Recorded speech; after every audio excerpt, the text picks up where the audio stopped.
मेरे प्यारे मित्रों, आप सबको नमस्कार। स्वागत है हमारे YouTube चैनल पे। दोस्तों, आज हम लोग सम ऑफ ऑल फैक्टर्स सीखने वाले हैं, यानी भाजकों का या गुणनखंडों का योगफल निकालने के लिए। तो इसका एक वीडियो बन गया है गुणनखंड का, जिसमें जो है बेसिक जानकारी दे दिया गया है। उसमें हमने सीखा था गुणनखंडों की संख्या निकालना, सम गुणनखंडों की संख्या निकालना, विषम गुणनखंडों की संख्या निकालना, और फिर जो परिपूर्ण वर्ग गुणनखंड होता है दोस्तों, उसकी संख्या निकालना। तो ये सारे संख्याओं को निकालने के लिए हम लोग सीख चुके हैं और इसका बेसिक कॉन्सेप्ट भी सीखे थे। तो अगर आप नहीं देखे हैं तो प्लीज़ आप उस वीडियो को देख लीजिए, ताकि कॉन्सेप्ट जो है आपको फैक्टर में आसानी से बने। तो चलिए दोस्तों, शुरू करते हैं।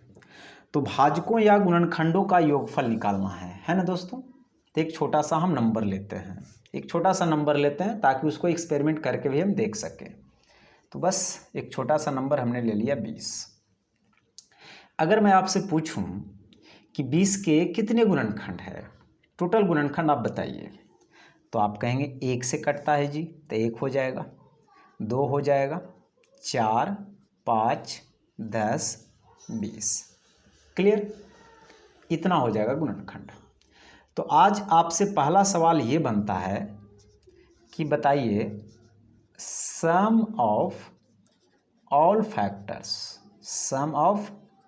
फैक्टर्स, यानी सभी भाजकों का योगफल क्या होगा, है ना। इसका हिंदी क्या हुआ? सभी भाजकों का योगफल या गुणनखंडों का योगफल।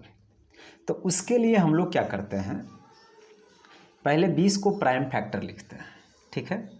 तो इस 20 को यानी 20 को हम लिख सकते हैं 4 पचे 20, यानी 2 की घात 2 गुना 5, ठीक है।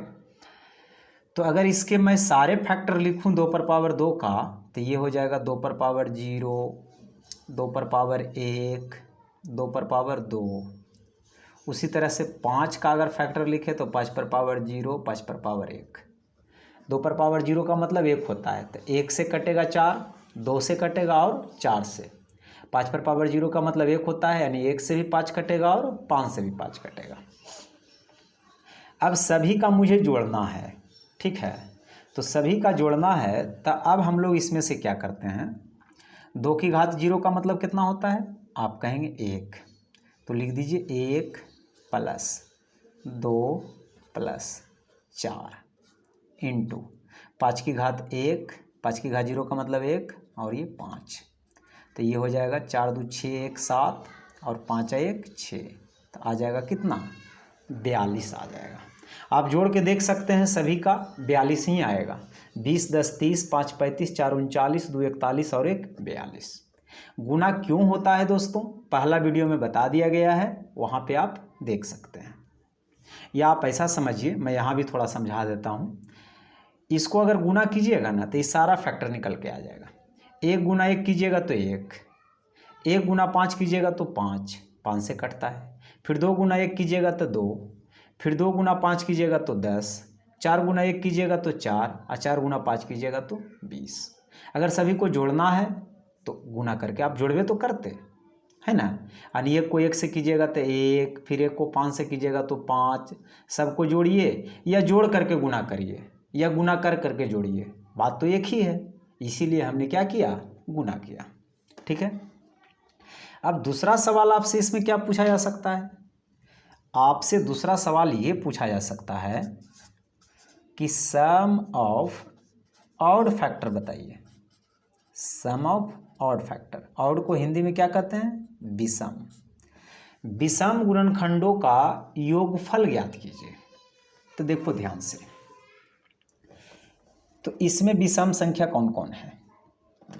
2 पर पावर 0 का मतलब 1 होता है, और इस 1 से ये सब के सब विषम है, देख रहे हैं ना। 5 पर पावर 0 का मतलब क्या होता है, 5, और 5 पर पावर 1 का मतलब 5। तो 1 एक विषम संख्या है, तो विषम से विषम को करेंगे तो विषम ही रिजल्ट देगा। लेकिन सम से जैसे ही विषम को करेंगे तो रिजल्ट तो सम दे देगा, और हमको तो सम वाला चाहिए नहीं, इसीलिए हमने सम वाले को क्या कर दिया, छांट दिया।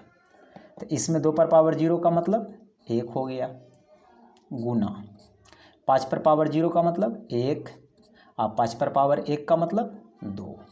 तो ये हो जाएगा दोस्तों 1 गुना 3 यानी 3। तो इसमें विषम गुणनखंडों का योगफल हो जाएगा दोस्तों 5 और 1 6 ना होगा, 5 और 1 6। तो 6 गुना 1 कितना हो गया 6। तो इसमें विषम गुणनखंडों का योग देखिए 6 आ जाएगा। 5 एक विषम संख्या है, 1 एक विषम संख्या है, और तो इसमें कोई विषम है नहीं, जोड़ने पे कितना आ रहा है 6 आ रहा है। समझ रहे हैं ना। चलिए आगे देखिए। तीसरा सवाल आपसे पूछा जा सकता है सम ऑफ इवन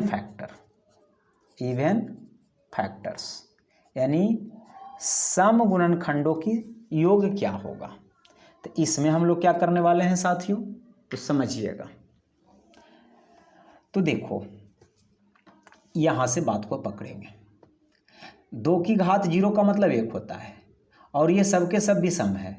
तो 1 से विषम को करिएगा तो रिजल्ट तो विषम आएगा, यानी इसको हर हाल में छाड़ देना है, यानी इससे कोई मतलब नहीं रखना है। लेकिन यहाँ देखो इससे मतलब रखेंगे, क्योंकि 2 की घात 1 का मतलब 2 होता है, और 2 एक सम संख्या है। तो सम को किसी भी संख्या से गुना करेंगे रिजल्ट सम ही आएगा।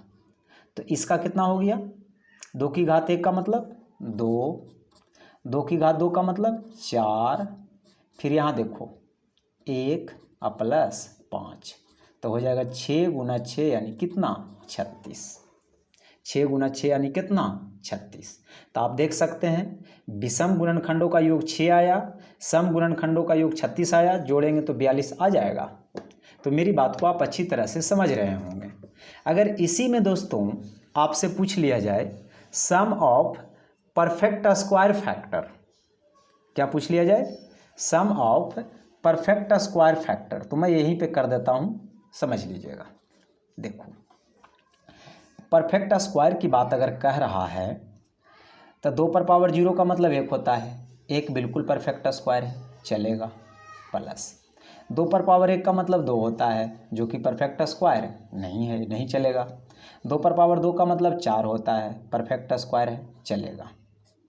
फिर आगे अगर बढ़ें तो 5 पर पावर 0 का मतलब 1 होता है, परफेक्ट स्क्वायर है, चलेगा। लेकिन 5 पर पावर 1 का मतलब 5 होता है, नहीं चलेगा। तो 5 गुना 1 मिलकर कितना आ गया 5 आ गया। यानी इसमें जो परफेक्ट स्क्वायर है, आप देखिए मेरे साथ कौन कौन है परफेक्ट स्क्वायर। आप कहेंगे 1 है और 4 है, और तो कोई है नहीं। अगर इस सब को जोड़िएगा तो 4 और 1 5 ही तो आएगा। तो समझे ना। तो चलिए कुछ और प्रश्नों के साथ आपके साथ मिलते हैं, ताकि और अच्छा से क्लियर हो सके। तो आइए दोस्तों एक और नंबर हम आपको लेकर के रिप्रेजेंट करते हैं चीज़ों को। तो एक नंबर लिए हैं 240, ठीक है। और 240 में जितना अभी आप निकाले 20 में, उतना ही 240 में निकाल के आपको बताना है। तो सबसे पहले इसका प्राइम फैक्टर निकालेंगे। 24 को लिख सकते हैं 8 तिया 24, फिर 10 को लिख सकते हैं 2 पचे 10। तो 2 की संख्या आ गया 3 और 1 4, 3 की संख्या 1 और 5 की संख्या 1। अब हम लोग इसमें डायरेक्ट करने के लिए सीखते हैं, कैसे करेंगे डायरेक्ट। तो पहला सवाल आपसे पूछा जा रहा है सम ऑफ ऑल फैक्टर्स, सभी भाजकों का योगफल। तो इसमें आपको क्या करना चाहिए, इसमें आपको करना ये है कि इसको जो है हम लिख सकते हैं 2 पर पावर 0, 2 पर पावर 1, 2 पर पावर 2, 2 पर पावर 3, 2 पर पावर 4, 4 तक गया है, 0 से शुरू करना है। फिर इसको लिख सकते हैं 3 पर पावर 0, ठीक है, 3 पर पावर 1, फिर इसको लिख सकते हैं 5 पर पावर 0, 5 पर पावर 1। क्लियर। अब सबको कैलकुलेट कर लीजिए। तो ये आ जाएगा 2 पर पावर 4 का मतलब 16, 16 और 8 24, 24 4 28, 28 2 30, 30 और 1 31, 3 और 1 4, 5 और 1 6। तो 31 गुना 24 अगर करिएगा तो 24 से कहें 24, बाकी 2 24 दिया 72 और 2 74, यानी 744। ठीक है साथियों। अब दूसरा सवाल आपसे क्या पूछा जा सकता है, दूसरा सवाल आपसे पूछ लिया जाएगा सम ऑफ ऑड फैक्टर्स, यानी जितना इसके ऑड फैक्टर्स हैं सभी को जोड़ करके बताना है। तो ऑड में क्या करेंगे, इवन वाले को छोड़ देंगे, ठीक है, ऑड में इवन वाले को छोड़ देंगे। तो इवन वाले को छोड़िएगा तो कह सकते हैं एक दूसरे शब्दों में कि 7 से 2 पर पावर जो 4 है उसको छोड़ देना है। बाकी में जैसे नियम लगा रहे हैं वैसे लगाइए। 3 पर पावर 1 है तो लिख सकते हैं 3 पर पावर 0, 3 पर पावर 1, फिर 5 पर पावर 0, 5 पर पावर 1, तो हो जाएगा 4, आई हो जाएगा 5 1 6। तो ऑड फैक्टर का सम कितना आ जाएगा? 24। अगला सवाल आपसे क्या पूछा जा सकता है? सम ऑफ इवन फैक्टर्स। तो इवन में क्या करना है ना, इवन में आपको सिर्फ 2 पर पावर 0 को छोड़ देना है बस, और कुछ नहीं करना है। तो 2 पर पावर 0 को छोड़ दीजिएगा तो 1 से काउंटिंग चालू होगा, 1 2 3 4। अब बाकी सारे विषम रहेगा, क्योंकि सम को विषम से करेंगे तो सम ही रिजल्ट आएगा। तो 3 पर पावर 0, 3 पर पावर 1, फिर 5 पर पावर 0, 5 पर पावर 1। यहाँ तक में कोई दिक्कत नहीं होना चाहिए। इसको कैलकुलेट करिए। तो 16 8 24 4 28 2 30, इधर हो जाएगा 3 1 4, इधर हो जाएगा 5 1 6, तो 6 4 24 दिया 72, यानी 720। तो आप ऐसे भी जोड़ सकते हैं कि ऑड वाले 24 आया जोड़ने पे, इवन वाले 720 आया, सब को जोड़ेंगे तो आ जाएगा 744, यानी मेरा कैलकुलेशन बिल्कुल सही है। अब इसी में से आपसे क्या पूछा जा सकता है? इसी में से आपसे पूछा जाएगा सम ऑफ परफेक्ट स्क्वायर फैक्टर, जो परफेक्ट स्क्वायर है उसका।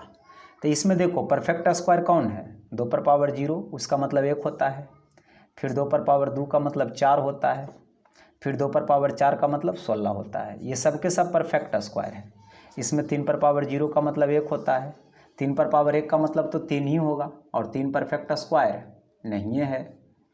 फिर अगर आगे देखें दोस्तों तो ये हो जाएगा यहाँ पे 5 पर पावर 0 का मतलब 1, तो 16 4 20 1 21 गुना 1 करिएगा तो 21 ही आएगा।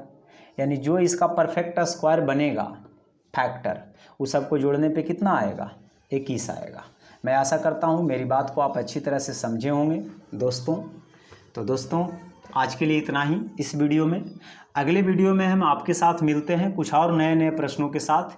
इसको अच्छा से जो है पढ़िएगा, समझिएगा। अगर कोई तरह की दिक्कत होगा तो आप कमेंट बॉक्स में कमेंट करके ज़रूर हमसे कहिएगा, ताकि आपकी समस्या को समाधान हम कर सकें। Thank you.